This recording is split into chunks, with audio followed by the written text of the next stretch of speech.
Yo, yo. How's everybody doing? Hope you're well. Today I'm getting back into the live drum machine project. If you're new here and you don't know me, my name's James. I'm a product designer and I like designing products for musicians. So musical devices, musical instruments, those kinds of things. And that's what I'm doing on this stream project. And I'm mostly doing the mechanical design of a hardware digital drum machine. I can just show you where we're up to now. Basically, we have a aluminium folded enclosure like this. Oops. That I have not been able to set opaque. Yeah, something like this. Doesn't have any buttons or knobs yet, but we're getting there. And yeah, I also showed in some of the other streams that we have some kind of inspiration images here. So some kind of devices that you can think of when you're thinking about what this product is going to be. Something around this size that makes drum beats. Will be interesting to watch somebody play it and should feel like an instrument to play, and something like a looper and a drum machine.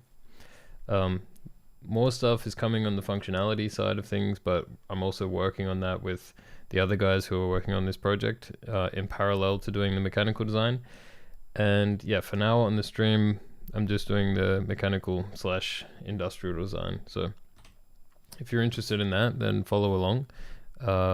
If you're into these kinds of things as well, or do the same kinds of things, or you have questions about these kind of things, please jump in, ask me whatever you want, tell me whatever you want. If I'm doing something wrong, you can tell me that too.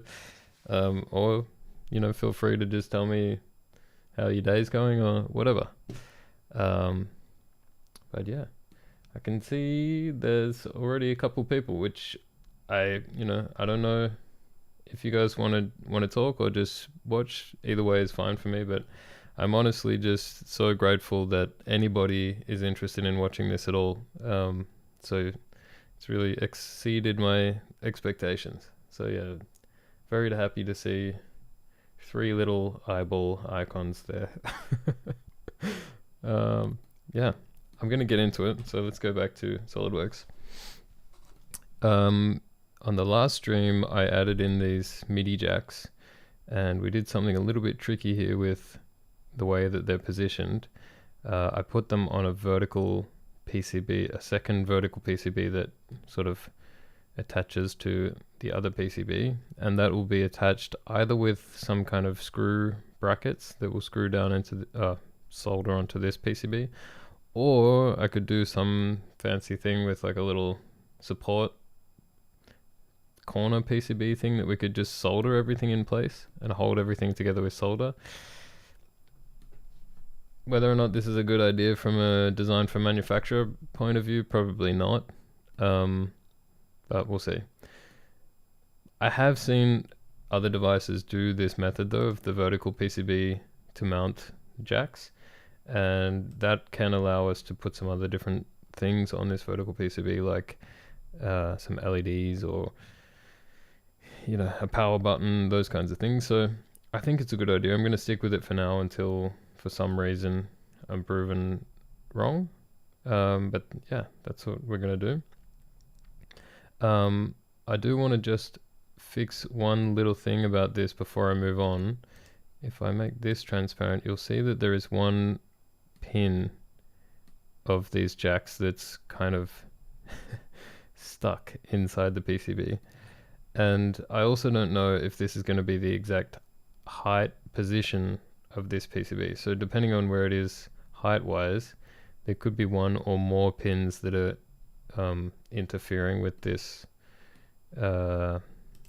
this horizontal PCB, I guess we would call it.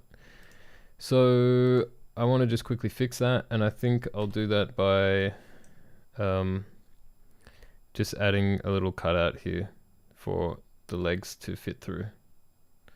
So that's what I'm going to do next.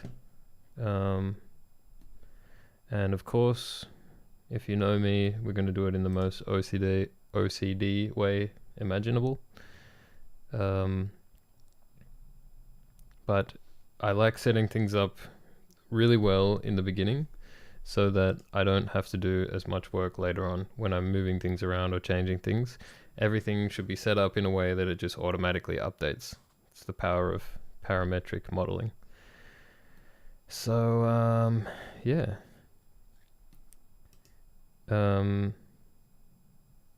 One other thing I was thinking about just before, you can give me your opinions on this, but should I make these enclosure parts black? Is this product going to be black? Or should I just make them black just to make it look cool in the process? I don't know. Let me know your opinion. Okay, so to add that little cutout, I need to know in the reference sketch of this jack where roughly the pins are, or what the footprint of the pins is. So gonna edit this part, and in this part it was a step file that I downloaded from the CUI website, and then I added some reference sketches on there. So what I'm gonna do is I'm just gonna add some more lines on here to show where the pins are, so where we need to have clearance.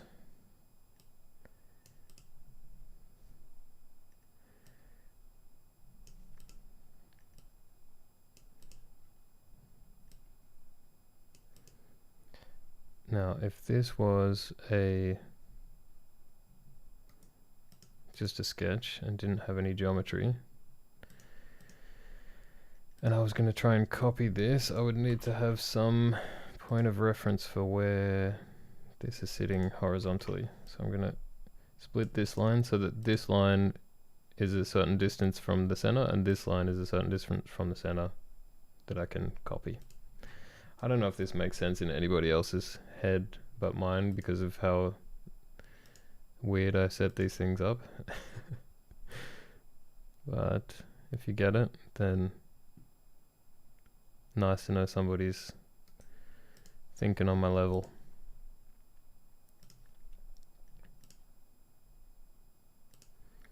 Lately I've been trying to ask for help on some things in the SolidWorks subreddit, which, you know, I'm not going to pretend like I'm the most advanced user in the world. I think I'm kind of somewhere past like the Dunning-Kruger effect. Like I've learned enough to realize how much I don't know, but I think I'm somewhere between like being like not an expert, but being comfortably knowledgeable about the product and like, you know, the bottom of realizing how much I don't know. I'm somewhere in the middle.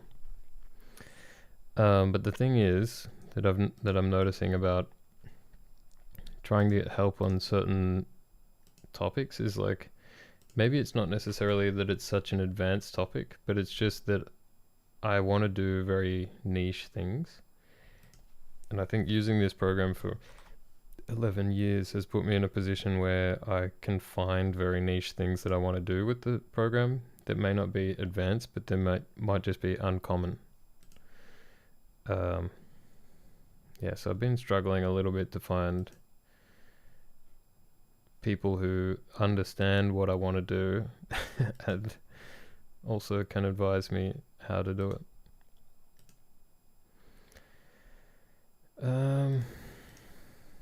Alright, so what I just did was added some extra sketches to my jack part, and that jack part is saving first. That jack part is inserted into my skeleton model for the drum machine, and it's inserted at the beginning of the feature tree so that I can reference things to this. Now this is my PCB sketch, which contains all the information about where things are going to be located on my PCB, so that I can not only position jacks and things in the assembly to these sketches, but I can also use these sketches to create holes in the enclosure, those kinds of things, all reference to where stuff is in this drawing. Hey Broham, just popping in for a bit. Good to see you, Elk. Man, I was just saying before that I feel so grateful that there was apparently three viewers in the beginning of this stream. But I'm even more grateful that I have my friend Elk here, who comes and joins in and keeps me sane while I'm doing this and entertains me. It's awesome to have you here, man. Even if you can only pop in for a bit, great to hear from you. So what was I saying? Okay, so I need to add the pins from these jacks into here. How's your day going today, Elk? You I don't know if I should say Elk or Jordan. Did you work on music today? Sorry I haven't been able to catch more of your streams, by the way, too. It's just, I'll be here the whole stream. I'm working with a new synth today. Okay. Jordan's fine. Nice. Oh no, I broke something. What did I break? Okay.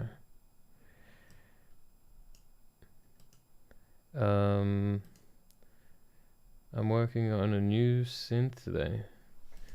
You mean you're doing some sound design stuff, or what's happening?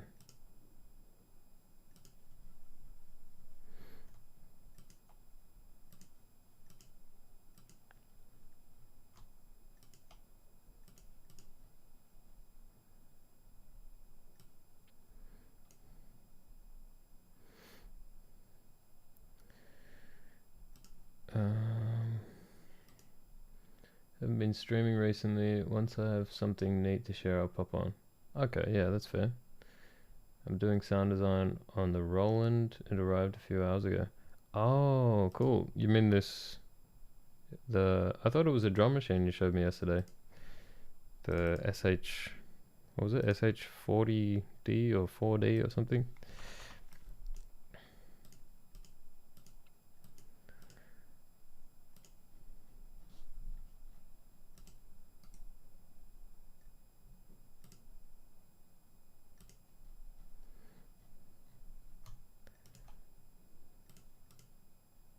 Oh god. What happened? Okay.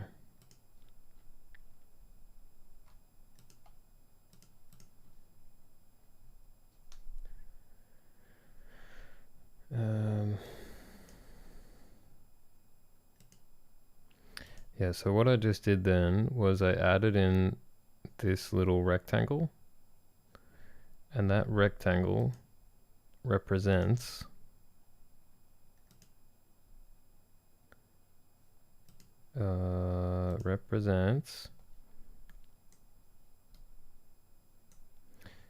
the space that's taken up by these pins. So I need to make a clearance hole in my PCB to make room for those pins to pass behind. So yeah, that square, this rectangle is going to show me where I need the clearance in the bottom PCB. It has a percussion and a rhythm section with drum synths, but it's primarily bitimbral synth with 4 playable synths. Bitimbral. That sounds like a fancy word. So do you say timbers or timbres? Is that what it means? Like I said yesterday, I know a lot more about designing these things than I know about using them.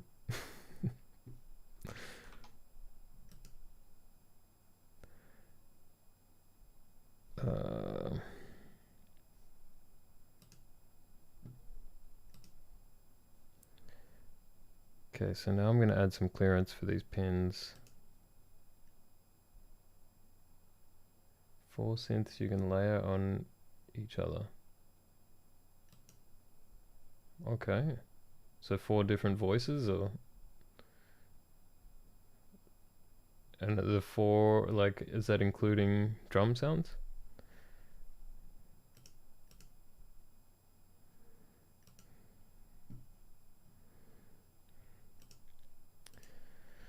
Okay, PCB top.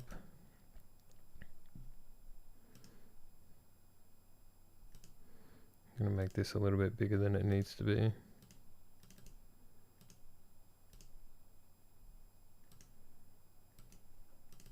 "60 voices, 4 synths, 1 drum." Okay, this thing sounds crazy, man. Sounds like Octatrack level.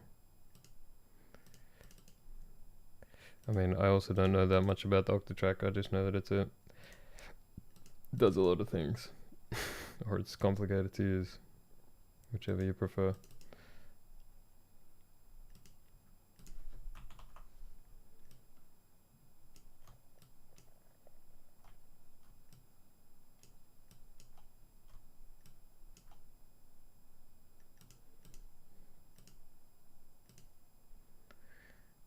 Oh, it is. It's the same size as the Octatrack. So then why, what made you want to try this thing when you've already got an Octatrack, don't you? Just want to try something different?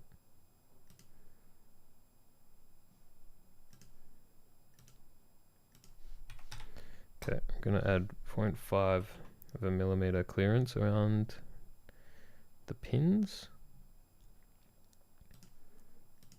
I'm gonna cut these little sections out. And of course,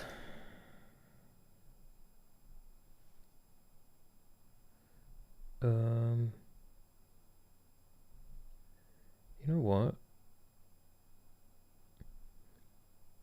I'm gonna remove all these fillets.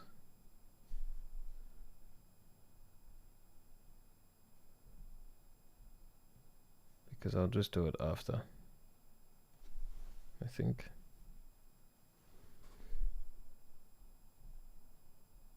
I don't know Roland's workflow, so I have to sit and learn. But why do you want to learn Roland workflow? Like, why not stick with the Octatrack? Does this thing do something that the Octa is missing?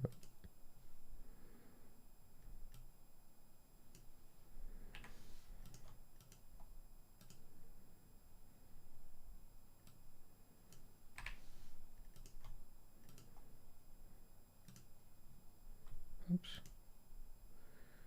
This is basically having 4 synths in one box, saves a lot of space. There are also like 11 oscillator emulations, like the Juno 106 SH3D. So it's just different sounds you're after, or? I don't know. Man, this stuff was all kind of beyond me. To be honest, like, I'm a fairly traditional kind of instrumentalist, I guess.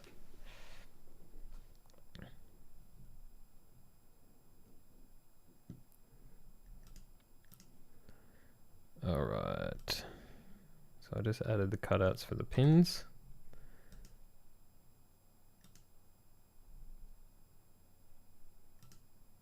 Octatrack is sequencer and sampler. I can sample the Roland onto the Octatrack for live performance. Okay, gotcha.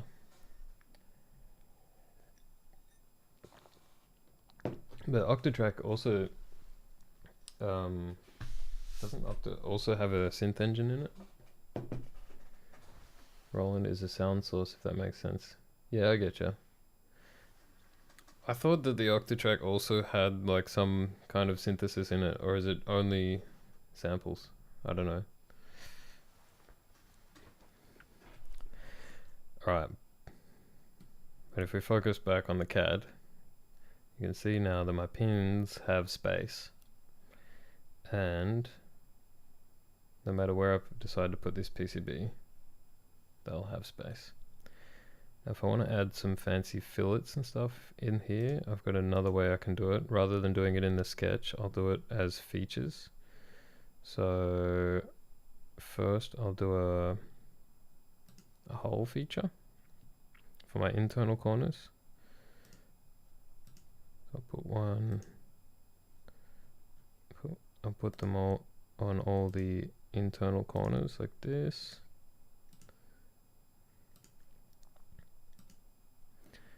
And we'll go ISO, drill sizes. Yeah, I think I had it as 1mm before. So maybe I'll do 0.5 mm.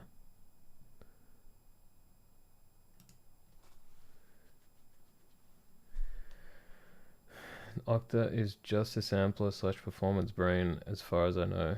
Electron's other boxes are synth, so yeah, like the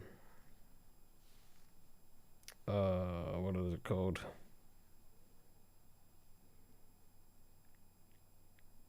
They have those two devices that have really similar names. I think one of them is a drum synth and the other one is something else. Oh yeah, the Analog 4 too. That's a bit older though, right? Yeah.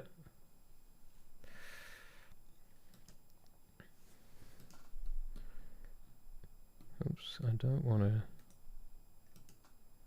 Yeah, Digitone and Digitact. I don't know if it's meant to be Digi or Digi. And everyone I hear talking about it in Germany says Digi. I'm not sure if that's just a weird German pronunciation though.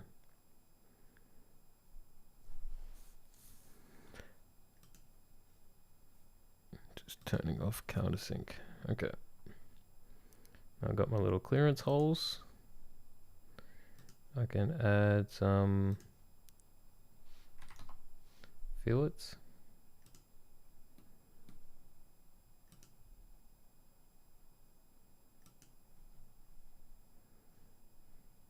Actually, I'll just do this. Check out this magic.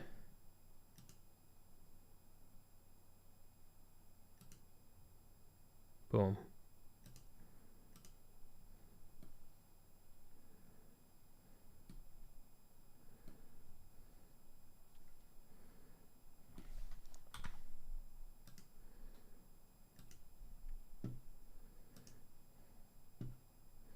Pog.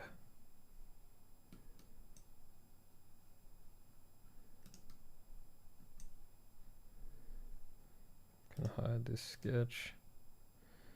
Nice. Alright, that's that problem solved. Look how much space I have under here. I can make this device so much thinner.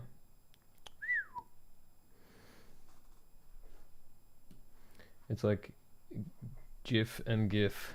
Yeah, you're right. Did you figure out how to support those jacks?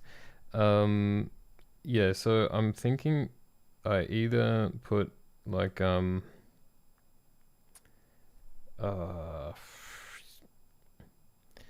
can get these things. Let me try and find it on DigiKey.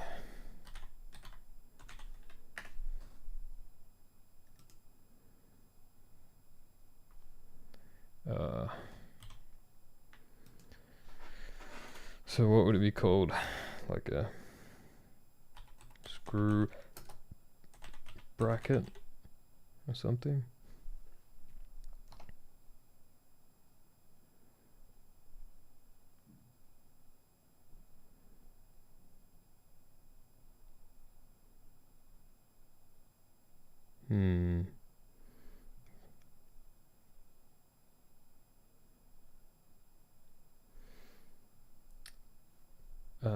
How can I explain this? Hang on. I'll bring up my second favorite CAD tool, Paint. So if I got one PCB like this and one like this, let me do some fancy coloring. you can buy a little thing that is like a bracket like this, and it has like a piece of metal like that, and then that has pins on it which go through the PCB. So you solder it into the PCB, and then you put a screw like this through the PCB, and it screws into that thing. You dig? So that would stabilize it, stop it from bending. Alternatively, I could add a PCB like this.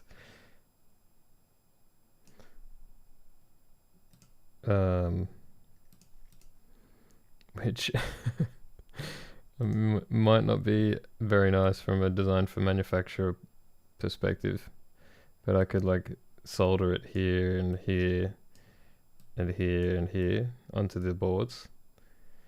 It's just like, then it's permanently fixed.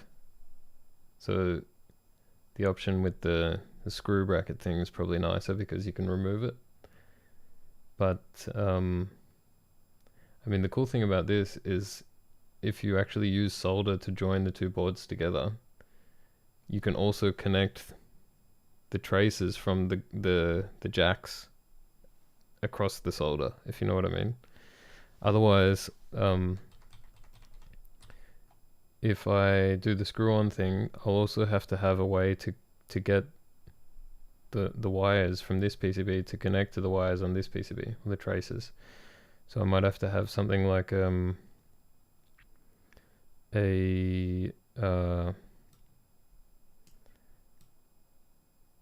receptacle thing here, which has holes going in this direction, like pinholes. And then this PCB will have pins like this that like slot into these, and they're soldered through the board. So yeah, I don't know. That would mean it's removable, but then you have the receptacle, the pins, and the brackets, and the screw to go into the bracket. So it is like a decent amount of extra parts. So I'm not exactly sure how I want to do it yet. I don't even know what those screw bracket things are called, but I've definitely seen them and even used them before.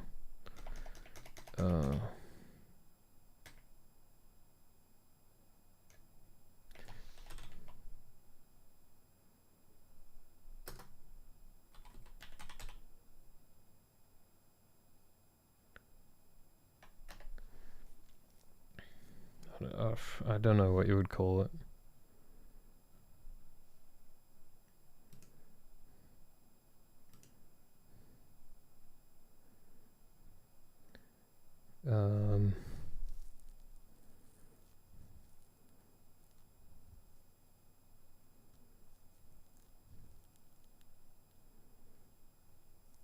Maybe it's in hardware and fasteners.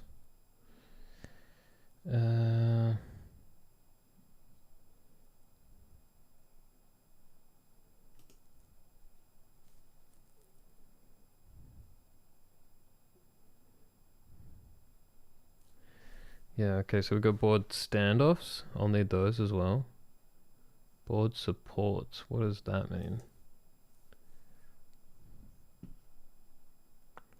Right.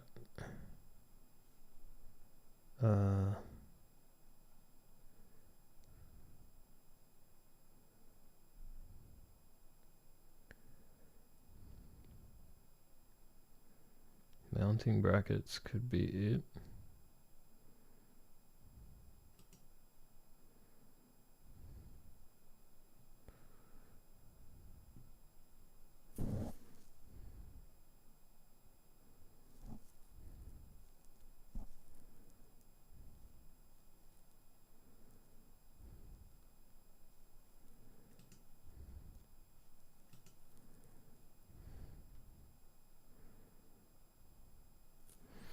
No, I need a mounting bracket that actually solders onto a PCB.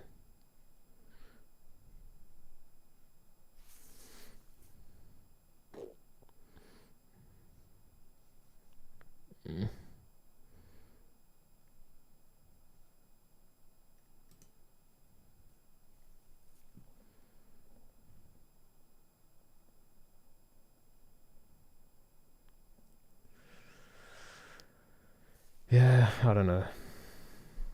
I'll find that later. Anyway, I know there are solutions. I'll just figure out how to do that later. That's for future me to worry about. Now, to really know how tall this thing can be, I need to put in some switches. And I've been thinking about using low profile switches. So if I just bring some of them up. In just a second.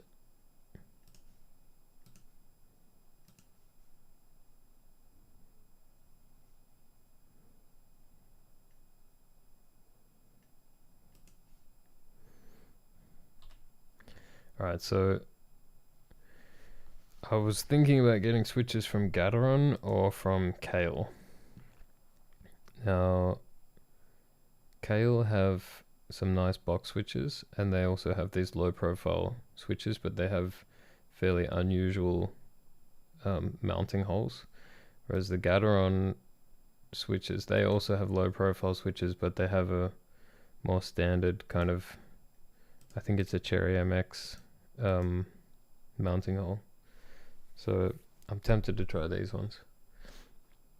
When you build your prototype, do you order everything from this site initially for the build and then work out with manufacturers to get bulk discount? Yeah, that's pretty much the way it goes. Like, yeah, you can find things that you want to design with on DigiKey and then buy samples and measure them and those kinds of things. And generally when you go to do like an RFQ or to try to get a manufacturer to build something, they might have a supplier which can get them the same parts in bulk for a lower price, or they might have like an alternative part that fits exactly the same from a different brand that they prefer to use, or yeah, any of the above. Or they might want to use a different product and then they'll ask you about it, and you know, they might adjust the design to fit that. It depends how much control you want to give the manufacturers as well. Like if you want to say, no, these are the parts we're using, and if it costs extra, that's fine. That's what we want you to do. Or you can say, like, we want to give you a bit more control to cost optimize, and you can change things around. But generally, you will know about it if they're going to change things. But yeah, most of the stuff that will get used, you can find on sites like DigiKey or other places. But like these keyboard switches, for example, I just know about them through research from like mechanical keyboard DIY people and stuff. And I don't think you'll find these on DigiKey. So yeah, there's some stuff where you just know a supplier, and yeah, in this case, like we can specify it to whoever's going to build. I mean, who knows how many of these devices are ever going to get made. Like, firstly, we don't even know ourselves if we're going to finish the project, because it's a hobby project done by friends. So and it might be that we make 10 of them and we assemble them ourselves, and in that case we just buy them from this website. If we did decide to make them in bulk and get it done through a supplier, yeah, I mean, we could specify to them, we want Gateron switches, so you need to get them from Gateron. Or we can say, like, we're going to order the Gateron switches and send them to you, and you're going to use these. Or we can say, like, we want this kind of switch exactly like this. And if you can find a better source or a cheaper source, then you can do that. You can kind of just choose how you want it to be, I guess.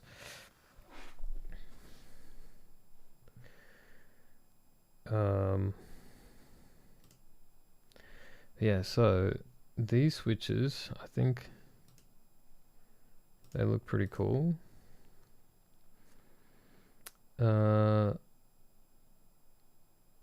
The only thing is I don't know if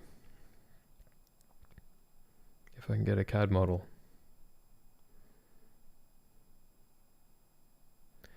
I do have a data sheet here, so worst case I have to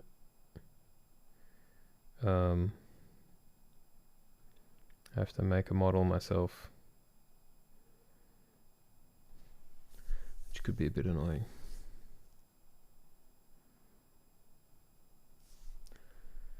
Or I can email them and ask them for a CAD model, potentially.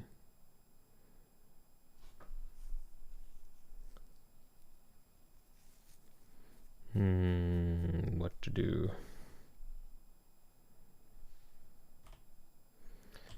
Let me just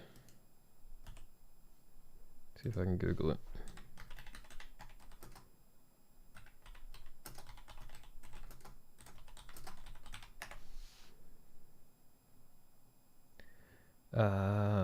Yeah, this could be an option too. There's this website called GrabCAD where you can find 3D models made by just users of this website, DIY people. Like this one here. Low profile, cherry red. Don't trust my measurements. For the footprint, look at the official data sheet. So yeah, I mean, he's kind of admitting like this CAD model probably isn't that accurate.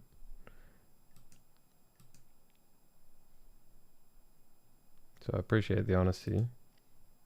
Don't know how useful it is. This one looks like a decent model of the Kale switches.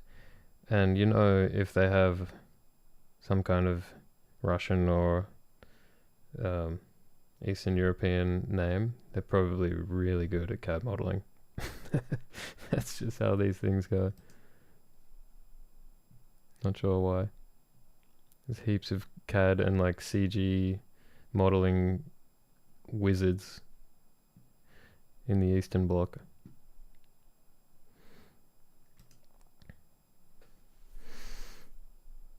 But this is a full-size switch, not a low profile, so yeah.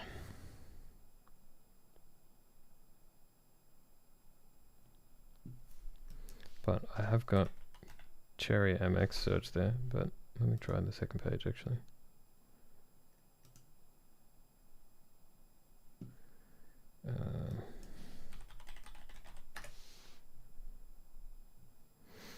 Not much from Gateron.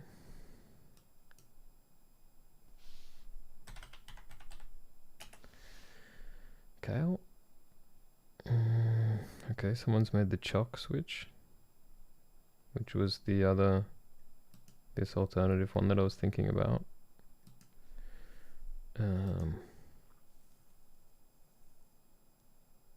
This is nice too, these hot swap pins, hot swap sockets, which I might use.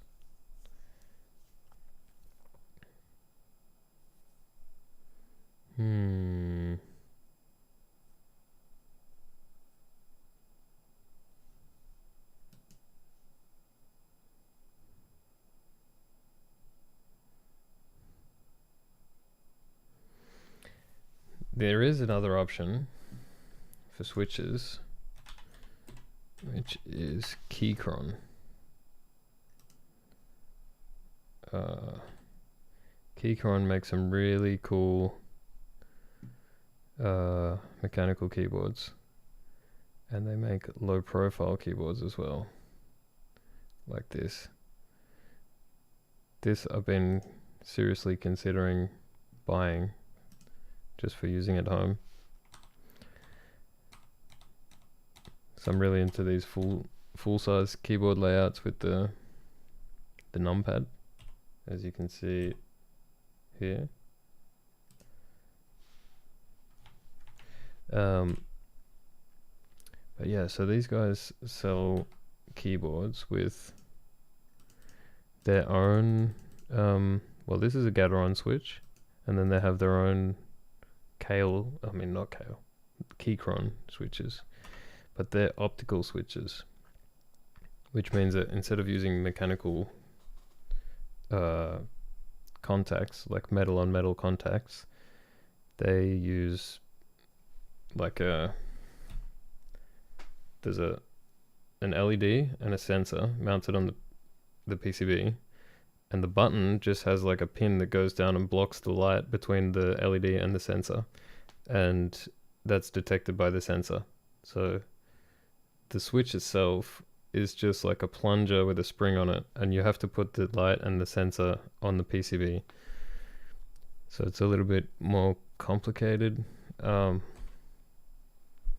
it's also pretty cool. Like, it can mean that you have a longer lifetime of the key switches, because there's less wear on them, I guess. So yeah, they sell the Gateron switches, and and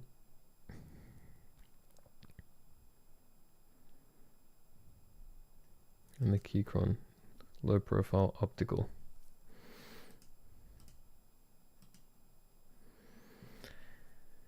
But I bet they also don't have a CAD model. I don't think they even have a data sheet.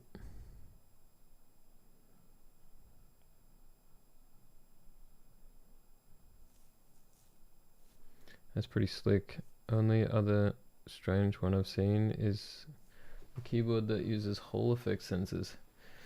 Yeah, I mean, that could be cool if you want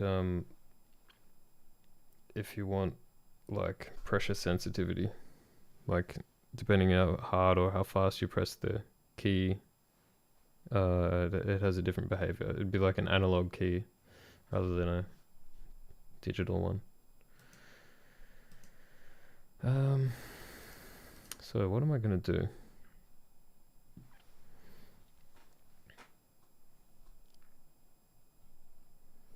Do I just make my own CAD model?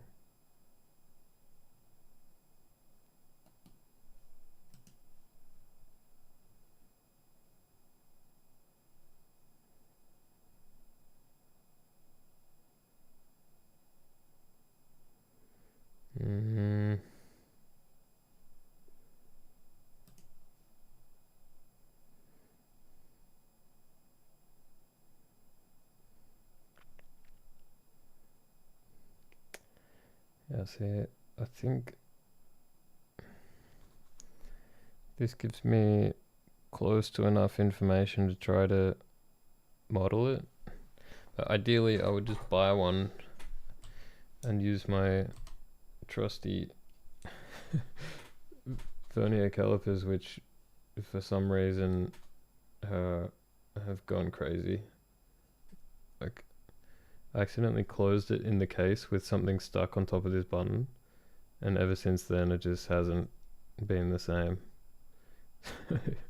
And this is actually, for someone in my profession, this is like, I would say, the number one tool that you need. This is like the best tool for product designers, in my opinion. And mine's broken. It's also not a very good quality one, but I mean, it does the job.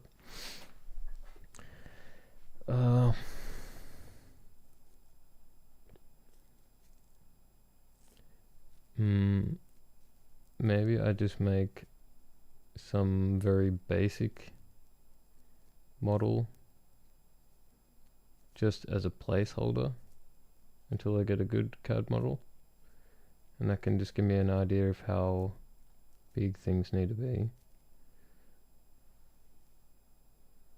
I have a few sets of calipers for dimensional analysis. They're incredibly useful when precise. Yeah. Yeah. I mean, in terms of precision, I'm happy enough with like, I think these go to 0.01 of a millimeter, which is more than enough for most of the things I'm doing. Like most of the time I'm checking like the design of something. I'm going like, okay, I want to make a CAD model of this pen. So I'm going to check how wide it is and be like, oh, okay, that's, maybe it says 8.05 millimeters or something. I'm like, all right, my CAD model is going to be 8 millimeters. Because I know that this is probably meant to be 8 millimeters. Maybe it's just the tolerance is adding some thickness. But if I know like something needs to fit perfectly with something else, then I'll care more about the tolerance. But most of the time I'm just like figuring out roughly how big things are. If anyone knows how to fix this, tell me. I think probably a €20 Amazon order will fix that.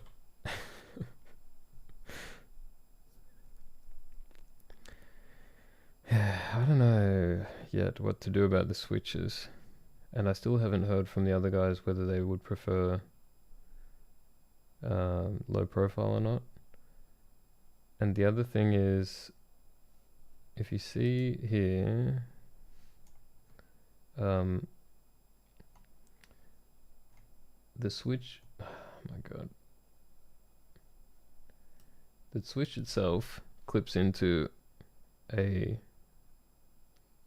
I don't know how you call this, like this black board here is like not the PCB, that's some kind of support board. I can figure what it's called in the keyboard world. Low profile, like the Polygon tracker. I mean, the Polygon tracker device is low profile. I think all the switches on the Polygon tracker are tactile switches, no? Let me check.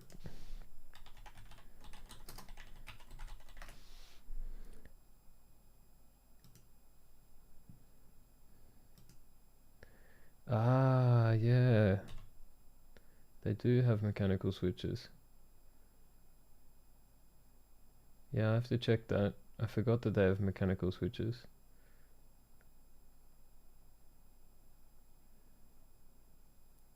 I have to pull one apart and have a look. Did I do that once before? No, I don't think so. I would never pull apart a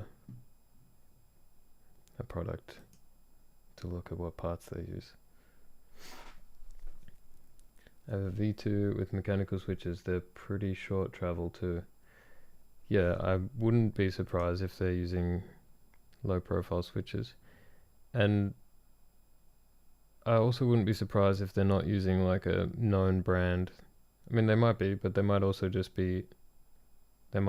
know a supplier in China or something that has low profile switches. Don't know if they would go to the effort of having like fancy boutique keyboard switches. Maybe they do. I legit have one boxed up right now. I need to sell it, lol. You should pull it apart, take some pictures and then sell it. No, I'm just kidding. Not worth it.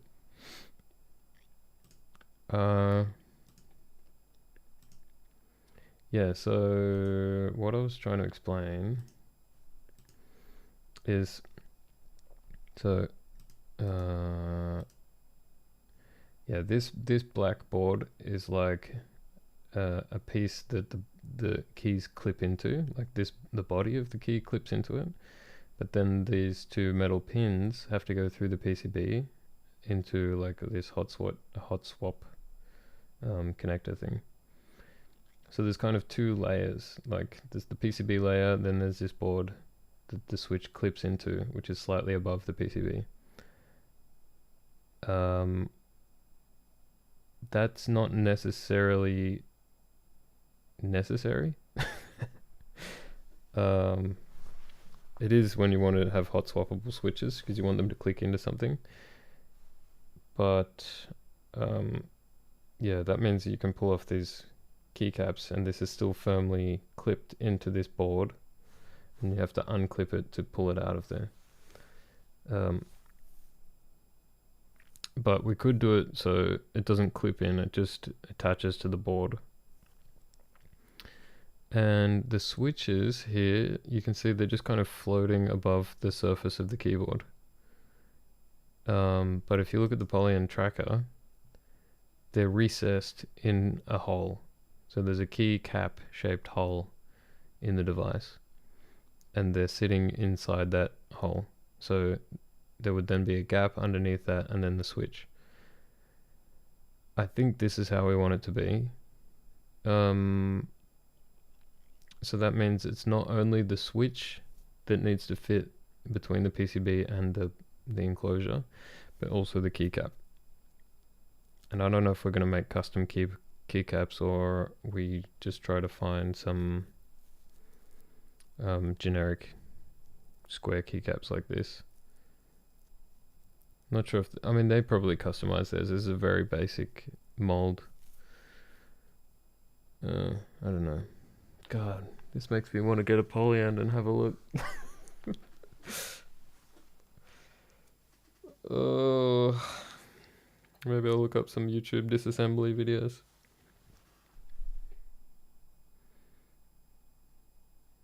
I'll investigate.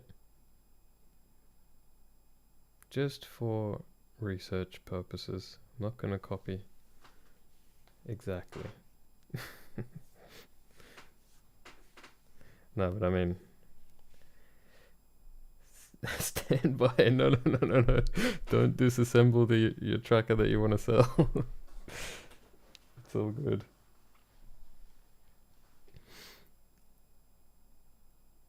Yeah, I don't want you to accidentally damage something and then not be able to sell it.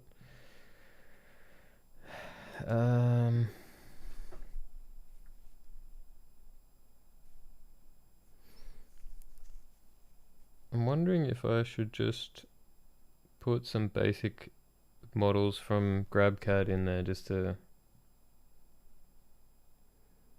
get a sense of how much space we need.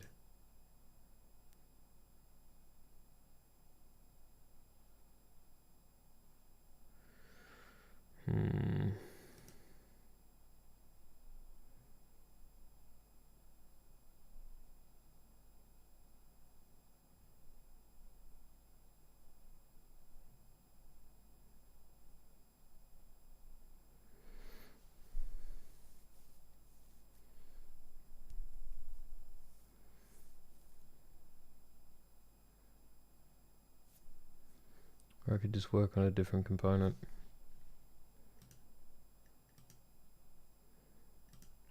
Been streaming for almost an hour now and I've barely done anything.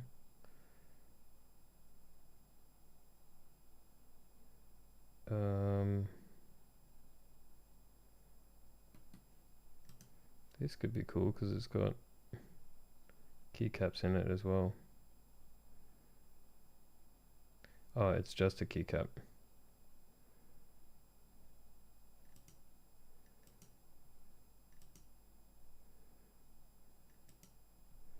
For the chock switches. And he does have the switch. Okay, this is what I'm gonna do. I'm gonna try to get my keyboard to work. Cool. I'm gonna download these. Not showing my screen just while I log in and everything. I'm halfway through the teardown. Oh my god. What have I done? Oh, you're a fucking legend, to be honest. But also I feel bad. One, for the fact that you're disassembling your perfectly working tracker that you want to sell, and two, that I'm admitting on stream that I want to look at how they're doing it. But whatever, that's how the industry works. And this is a DIY project. This is not. I'm not working for any company making this. So.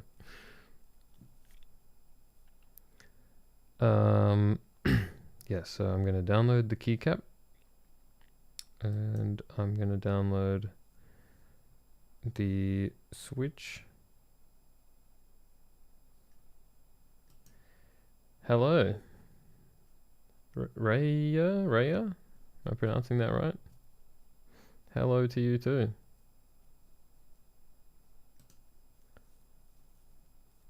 Welcome. You like CAD?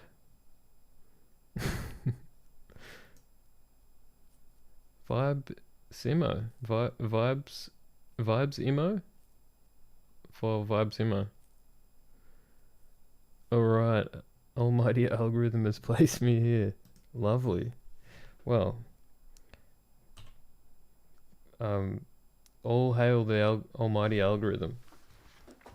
So, if you want to know what I'm doing, I'm looking at CAD models of key switches for inserting into this drum machine project that I've just started working on. I do like CAD. I'm an engineer. Perfect. Mate, you're in the right place. Do you like drum machines? Yeah, so far I've got basically a metal box here with some audio jacks and some MIDI jacks and some kind of placeholder LCD display. And I'm trying to figure out some buttons to put in here, which is why I'm looking at keyboard switches, low profile keyboard switches, and 3D models of keyboard switches. Shout out to Stephen Park, because I'm about to put some of his models into my model just to check how things are fitting. And a musician obsessed with synths, so this makes sense. Perfect. Perfect. I'm working as a CAD and CAM programmer. Nice. Oh, great job. Great job, algorithm. I don't know. Maybe this is like the right content for you, but maybe you just think I'm an idiot. So let's see how we go. See if I can keep you entertained. Now what I've just done is downloaded some CAD models. I'm going to put them in the right folders. So I'm just going to show my ugly face for a minute while I move these around so I don't know, dox myself in some way. Key switches. Feel free to tell me more about yourself too. What messages am I? I haven't missed any messages yet. Or if you have any questions or anything, apologies in advance if this is going too slow. Chuck low profile switch.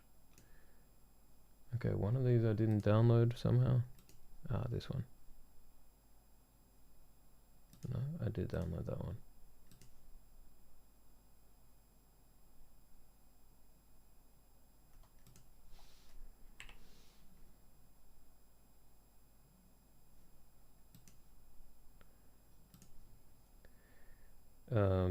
Check Discord DM real quick. Okay, hang on. Discord. If you guys are about to learn how much of an absolute G my man Algrath is, because while looking at this device, the Polygon tracker, I was like, I wish I knew what key switches they were using here. And man's like, yo, I got one of those. I'm gonna disassemble it and send some pictures to you. Holy shit. Alright. Let me download these.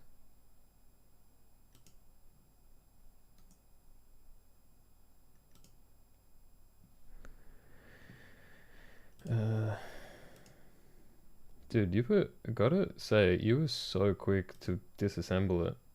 Holy shit.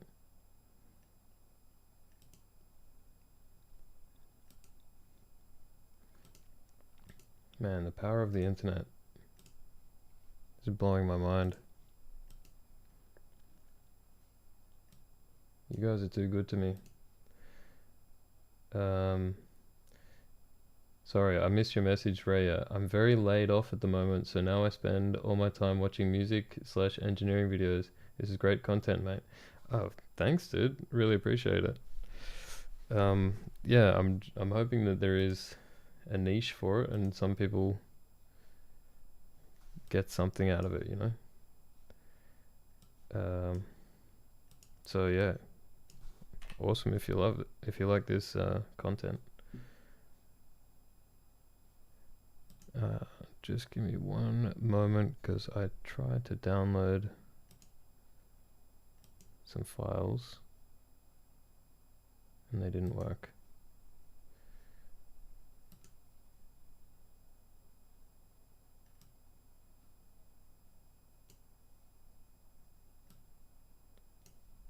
Okay, hopefully that worked.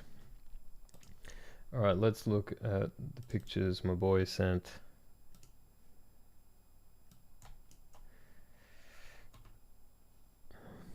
Okay, this is pretty juicy, isn't it?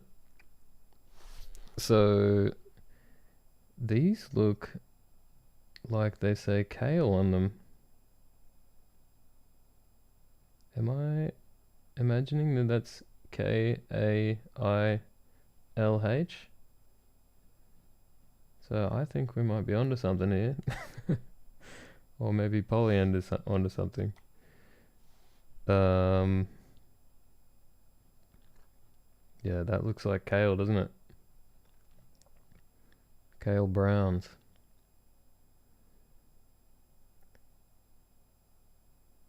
And then, yeah, they're using FSRs here. Makes sense. Cool. Sorry, not sorry, Polyend. If it wasn't me, somebody else would do it. But yeah, I mean, it's not like I'm discovering some crazy secrets here because of, as you can see, I already had the switches pulled up here and just downloaded a model of that exact switch. So I would have ended up in the same place regardless. But my god, Elk, you are the man. So handy. I feel a little bit devious, a little bit dirty. But let me get these models. Oops.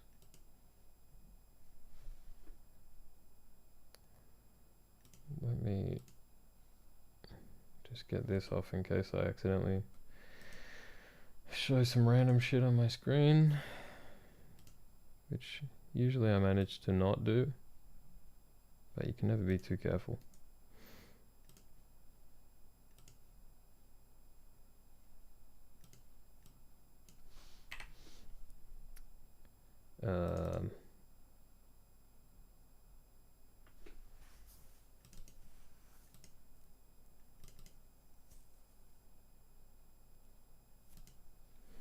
All right.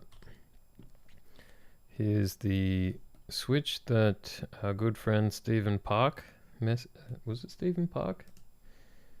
Stephen Park.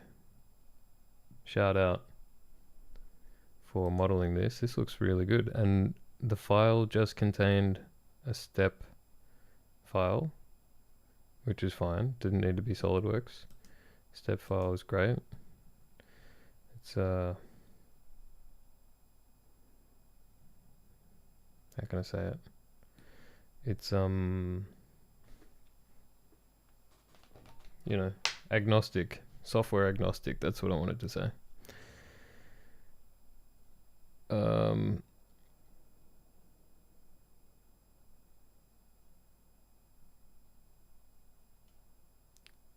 man, like, I don't know if I could ask for a better model than that. Like, is it worth me? I was thinking, like, I'll just use this as a placeholder and then I'll model my own. But I think this is pretty. Is going to take me all day to model this, so props to Stephen Parker. I might just use it. I'll just have to trust that he got the dimensions right. Did he make any claims about the dimension? Volume blocking model for Kale provided PDF blueprints.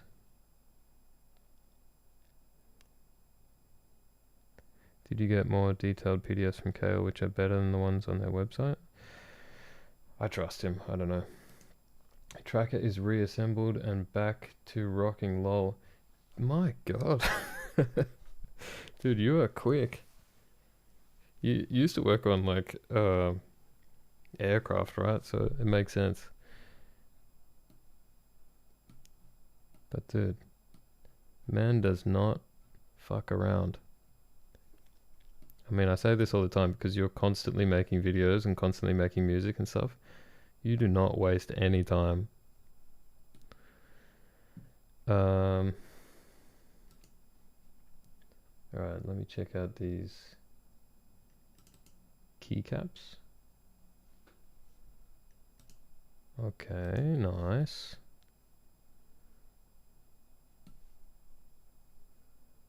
And there's another one here, I think.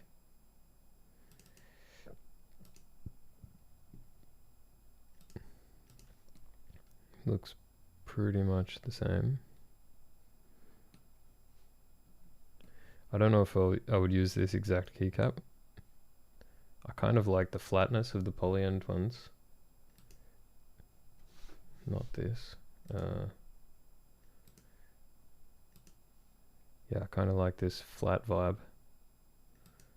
Might also be better for music related stuff. I just enjoy seeing how things work, and it's going towards a cool project that I will enjoy using, lol. I'll pitch in what I can. Dude, you're the best. Thank you so much. Yeah, I just hope that the guys at Polyend don't somehow find this and get mad, but, you know, shout out to Polyend. Let's say that. Everybody buy Polyend stuff. If you're watching this, buy a Polyend tracker. Hopefully that helps. Actually, the new Polyend, what is it? Tracker Mini, I think it's called. Gonna do some promo for them. Tracker Mini. I remember hearing from somebody at Polyend that like the goal of the tracker was meant to be, you know, it's like a portable DAW. So you should be able to take it around with you, like when you're traveling or whatever, and make music on the go. But that made sense, but I was like, really? Like, it's such a big device. Why would you carry that thing around? But this new one that they made, it's literally a Game Boy that makes music. Like, and I looked at that and I was like, oh, yeah, that is it. That's it. That is the device that you can carry around with you and make music on the go. Like, that's sick. And I love the Game Boy vibe of it. Like, it even has the arrow keys and the buttons and stuff. Look at the Dirty Wave M8. Okay. Dirty the suggestions. Dirty funny jokes. Dirty Wave M8. Okay. More Game Boy vibes. That's pretty cool. What is it? Oh, it's also a tracker. Sweet. Do you think it was a bit of inspiration for them, or the other way around?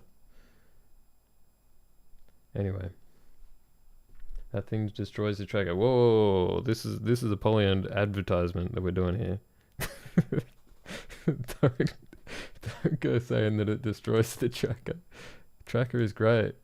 We love our friends at Polyend.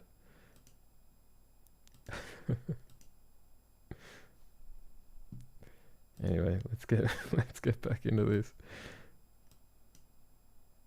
Polyend is trying to compete with M8. Really? Has the M8 been around for a while?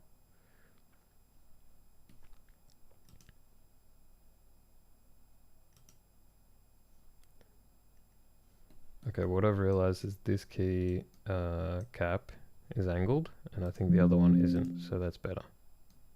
Yeah, this one's straight. For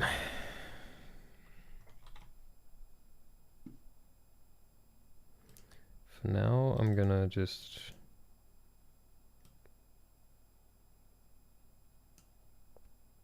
Which folder did this come from?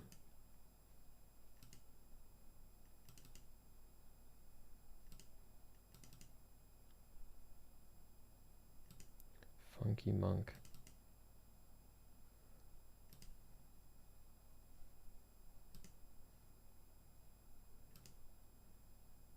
Snapshot 8, yeah. Okay, I'm just gonna make like a rough SolidWorks copy of that, and this.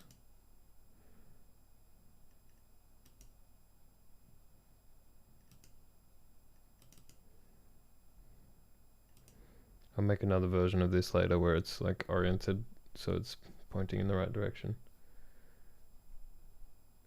I started with Polyend and I really liked it. It just has some quirks that were never fixed, and it's better as a standalone device. It has considerable timing issues. The Polyend play is the way.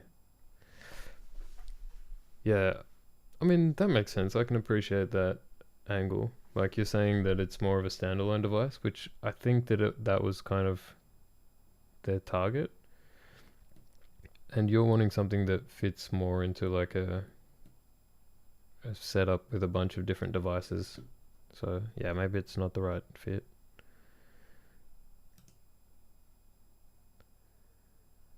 All right.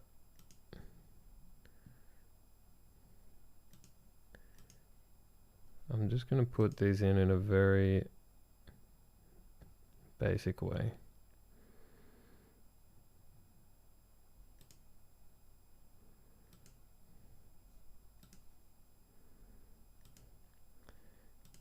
I'm going to mate them to each other, which I normally don't do, but just for testing things out, I'm going to do it.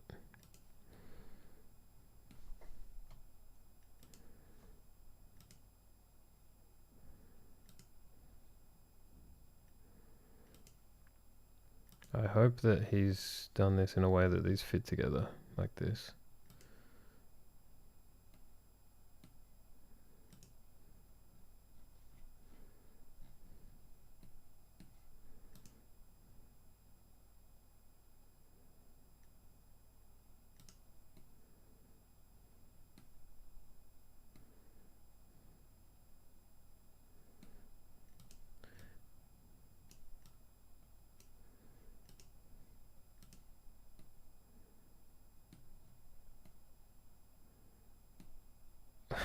Let me get... Oh no. Whatever.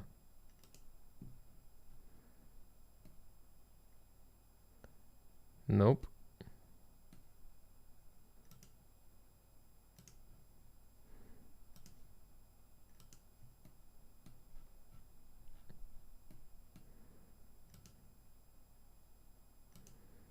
Okay.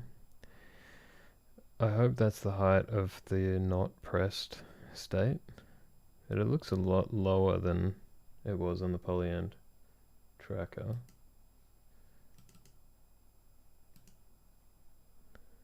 Like, these look like they're sticking up a lot higher. But they're intentionally making at least it looks like they've intentionally made the switches taller than they need to be, so that they can reach a good vertical height, which makes me think, like, why do they even use low profile switches then? Maybe they just want the low actuation height?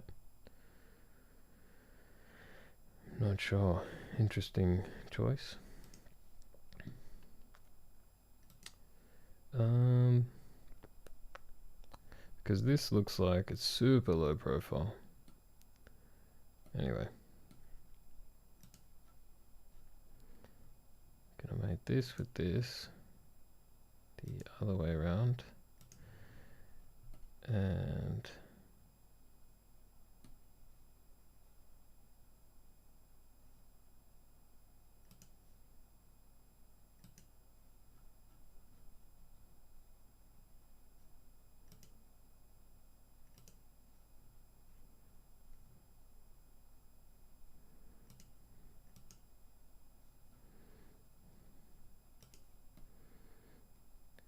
yeah, this can be like,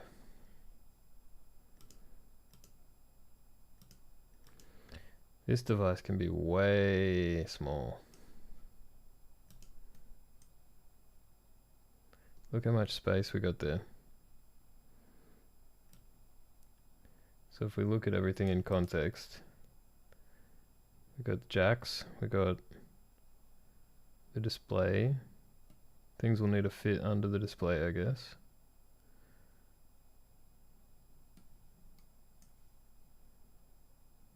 But yeah, I can make this thing really small, really short, really...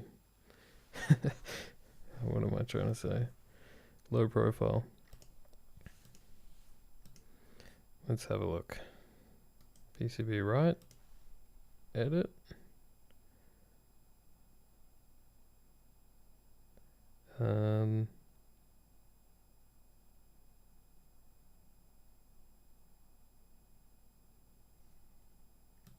No, I want to do enclosure right.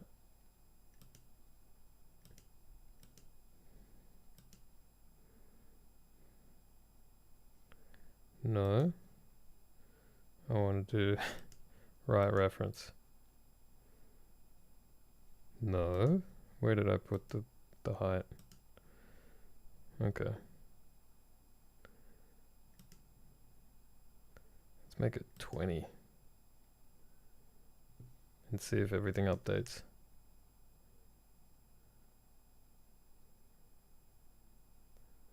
Boom, parametric modeling. But it's too low.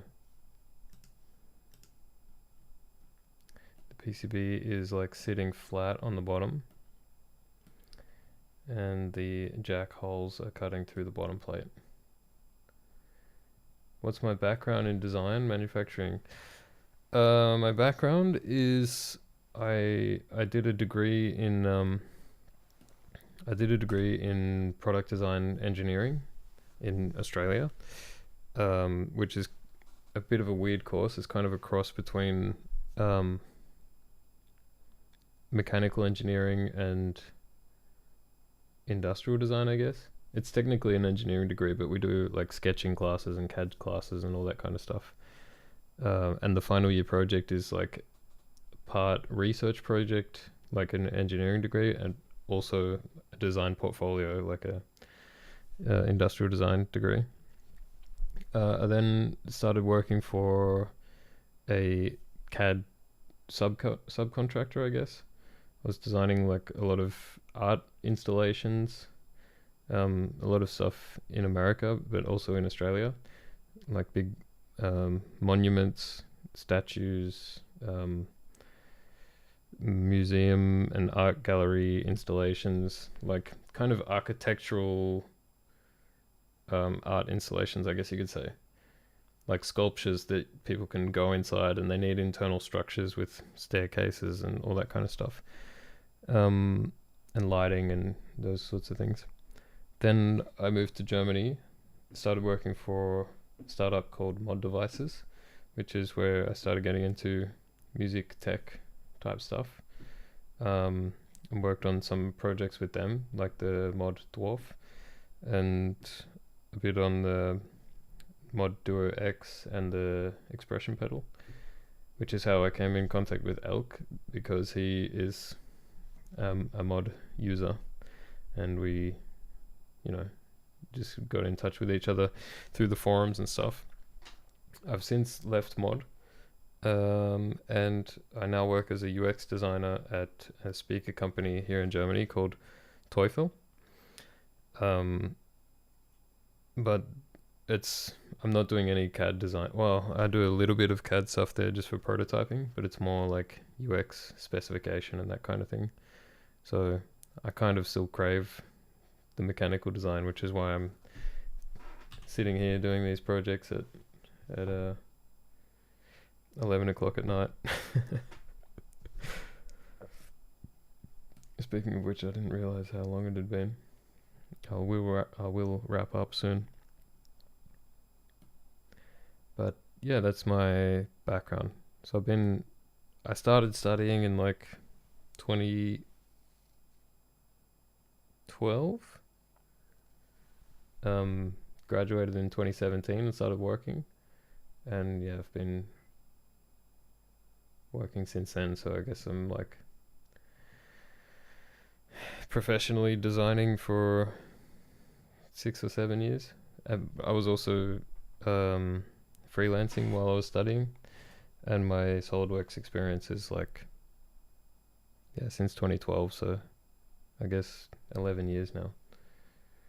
And I'm still figuring things out and doing stupid stuff. UX is interest. Oh my god, UX is interesting. Brain ergonomics. I'm doing brain ergonomics right now, trying to speak. Yeah, I'm finding UX kind of challenging, to be honest, because my brain is like mechanical design wired, and UX is a lot like abstract thinking and like how people are going to behave and how devices should behave and stuff. So it's a lot less tangible and more like abstract. Yeah. I like the sound of that program of study. Wish I'd found something like that. Practical engineering, I guess, with both form and function. Yeah. To be honest, I first applied for an architecture degree, and then I found that degree, and I looked at it. I was like, design and engineering. I was like, that I don't give a shit about architecture. Like it was going to be way harder to get into the architecture course, and I was like, this is my first preference. And it's one of those things where like I you meet a lot of people where they're like, I don't know what I want to do with myself. I don't know what I want to do for work and whatever. For me, it was like I struggled to empathize with that, because as soon as I saw that course description, I was like, that's me. I did the course, was like, love it, started working, love it, and I do it in my spare time until 11:30 p.m. So after 11 years. So I'm like, yeah, I couldn't agree anymore. I think it's a really good mix of disciplines. Like it's a bit of a weird one because you don't really fit in with the mechanical engineers and you don't really fit in with the industrial designers, because the mechanical engineers are like, oh, we did 4 years of maths and we know more calculus than you, and the industrial designers are like, we know more about design language and this kind of stuff. And it's like, all right, well, I'm someone who can work independently without having to send files between uh you know like between Rhino, where they're doing like abstract form sculpting and stuff, and then sending that to the mechanical engineer where they're going to do actually can this thing be built. At least you can sort of combine those two things together and be like, okay, form follows function. I'm going to design the form and the function at the same time, and there's less bouncing things around and less communication needed, and it's just like do everything, Art and engineering belong together. Yeah, totally agree. It's yeah, especially making functional products. But here I am saying all of this while looking at a cube. So yeah, maybe I'm maybe I'm not considering all the nuances of industrial design. Love it, man. Gonna hit subscribe before I forget. Thanks heaps, dude. Love that. Yeah, super cool to find some more people who are interested in this kind of stuff.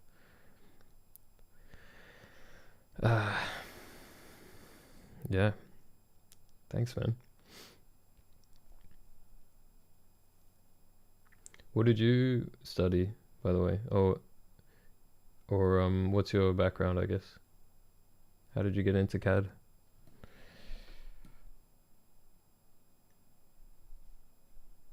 Let me just fix this.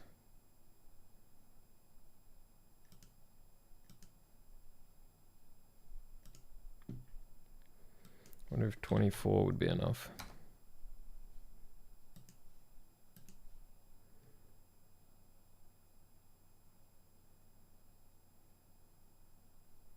Ooh, I think it is. And 24 is 3 times 8, and 8's my favorite number. And I definitely have an OCD problem.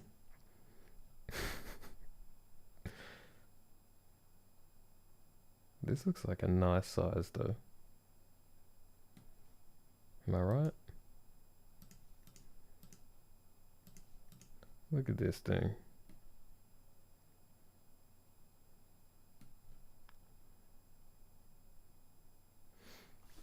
I studied mechanical but got my degree in manufacturing engineering. Oh, nice.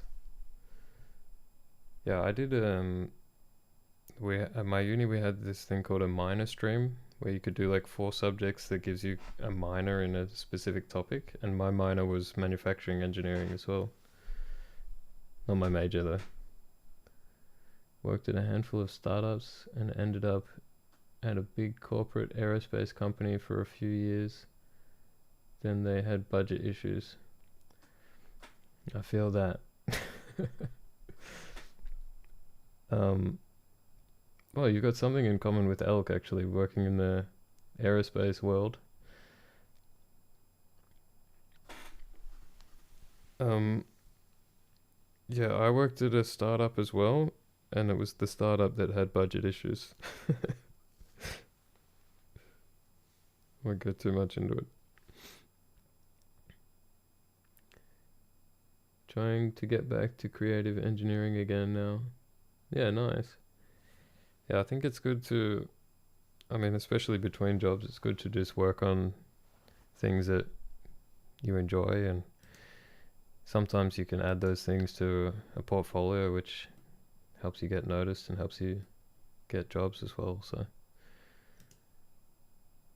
but what kind of projects are you interested in? Like, what kind of things do you want to get back into?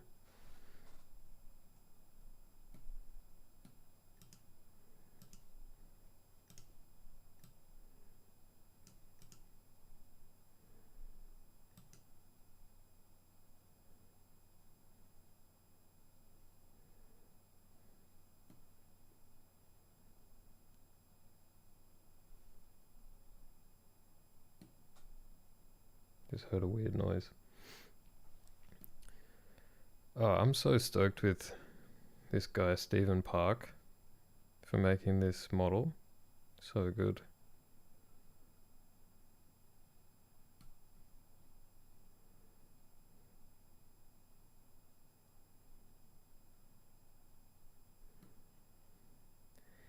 If I recess these jacks into this second top plate, I can probably make the whole device even thinner, and that'd be crazy. That's a tough question to answer. I'd like to build instruments and high-end furniture. Okay. What sort of instruments?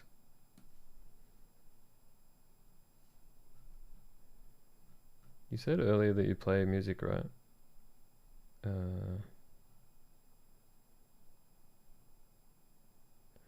Yeah, I'm a musician and obsessed with synths.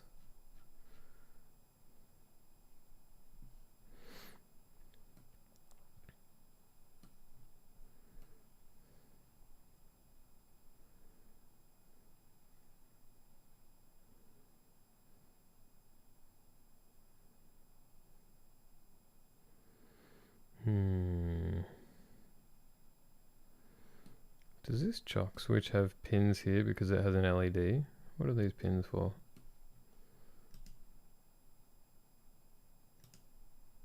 Oops, I closed the wrong one.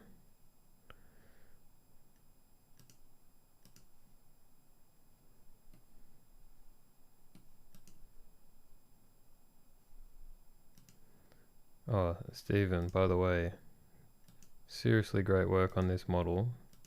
Even making the individual bodies. Oh, and it does have an LED.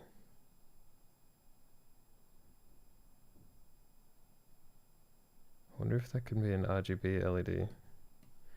Not with 2 pins, it would need more than 2 pins.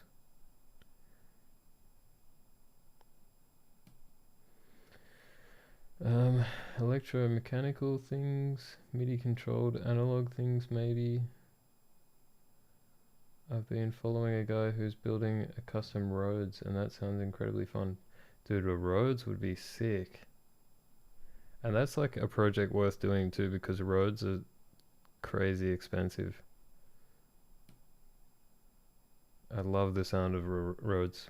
I'm assuming you're talking about the electric piano. Right now I'm working to get a Raspberry Pi set up as portable DAW that I can set up to be a sampler on the go. That's pretty cool too.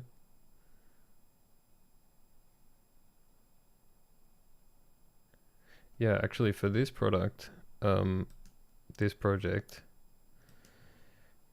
it's a drum machine and it's going to be a software based, like it'll have a computer inside it, and we're thinking about trying it first with the Raspberry Pi just because it's so common, and if we can get it running on Pi then maybe we put it onto a more custom system on module. But if we're just going to make really low quantities, it could make a lot of sense to use a Raspberry Pi.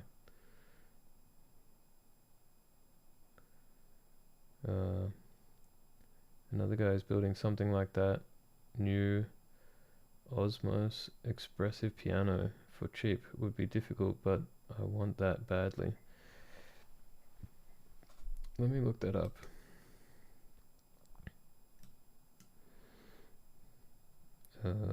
What is it? Osmos expressive E? I think I've seen this before.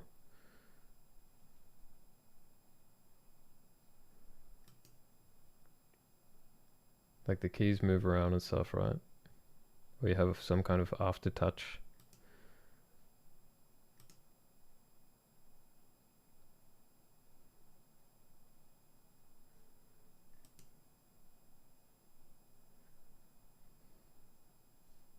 Yeah, that would be cool.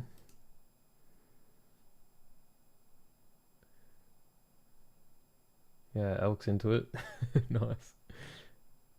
Ada, what's up, man? Nice for you to join us.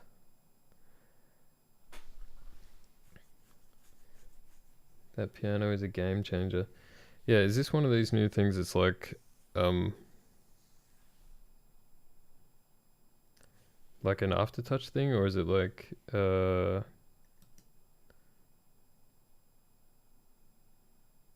what is it called? MPE? Is it MPE?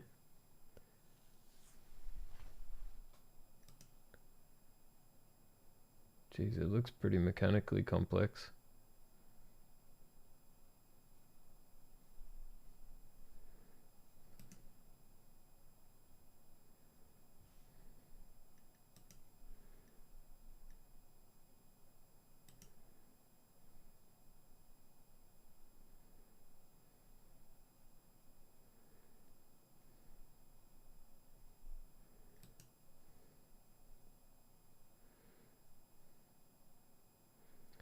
Can I shout out your friend Fixie Hartman? I mean, is this like one of those things like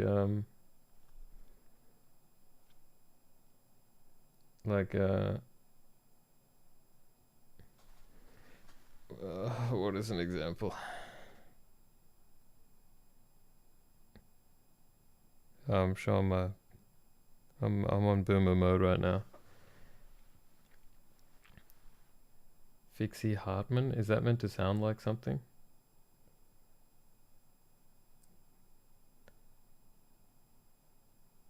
Like Ligma? Bend over? Yeah, bend over. Is it meant to be one of those things, or am I actually shouting someone out?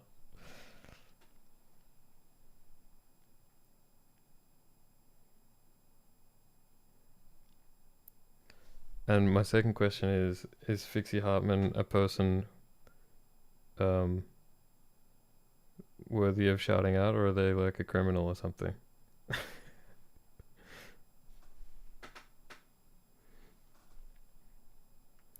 I'm gonna give a prefaced shout out then to Fixie Hartman. Does that sound like something? I'm not hearing it. Fixie Hartman?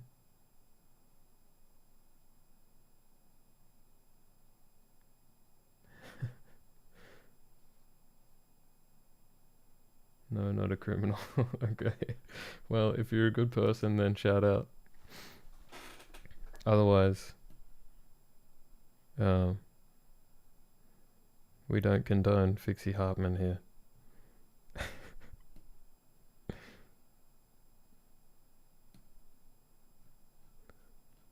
Better not be one of the engineers at Polyend.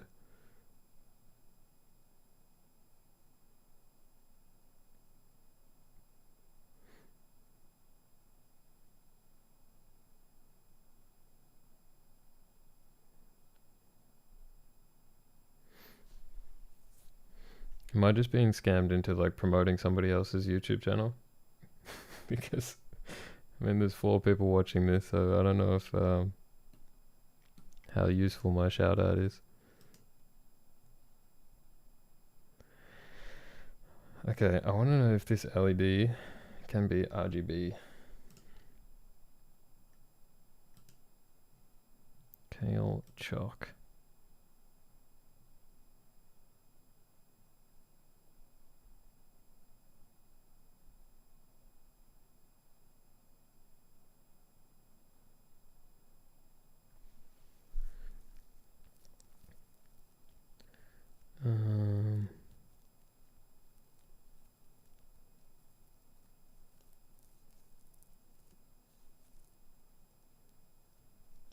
If you want to see Elk's synth setup, check out his YouTube channel as well.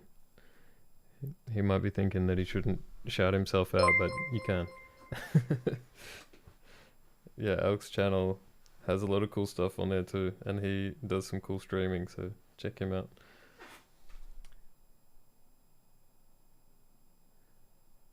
I just saw an alert, but I don't know what it was. So, whoever just followed or liked or whatever that was, thank you very much. Really appreciate it. Right, yeah, you delete your live streams. Yeah, but you still got lots of cool videos and songs and stuff up there, so worth checking out.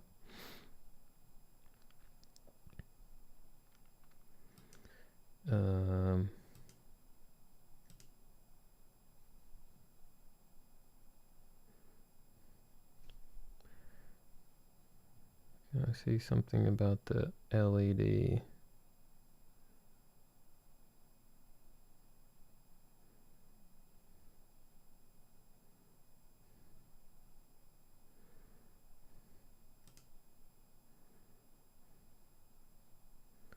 About blank. Very nice.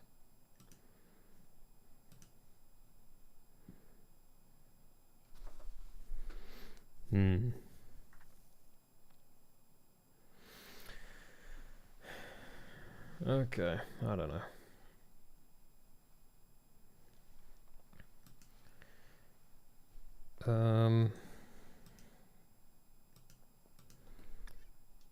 Whatever. So I think at some point, maybe in the next stream, I'll try to clean up this model a little bit. Not that there's anything wrong with it, it's a very nicely made model, but I just want to change its orientation so that it faces vertically, and I'll also make a configuration with and without the PCB. File path is too long. but it was already saved.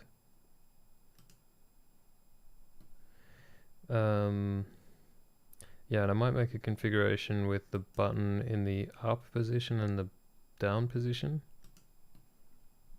That way I can check how tall the buttons need to be so that they don't sink below the surface of the device.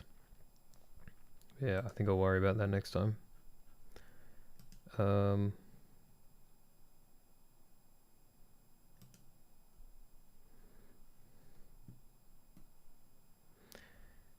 And yeah, the next thing I want to do is also bring in some pots or encoders, knobs. So I think I'll do that next time as well.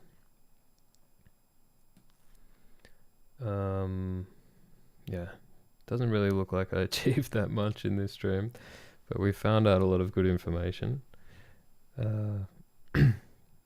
Thank you so much, Elk, for doing some investigative engineering for me.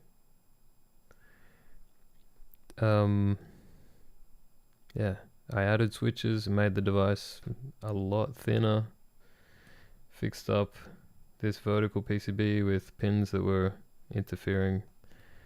So we're getting somewhere. It's moving along. But I think it's definitely time for me to go to sleep.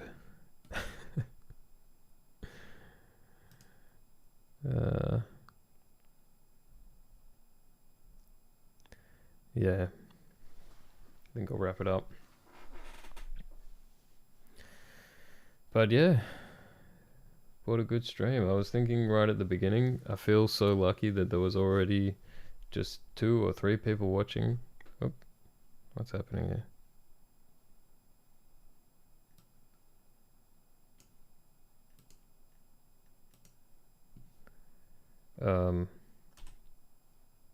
Yeah, don't worry about that.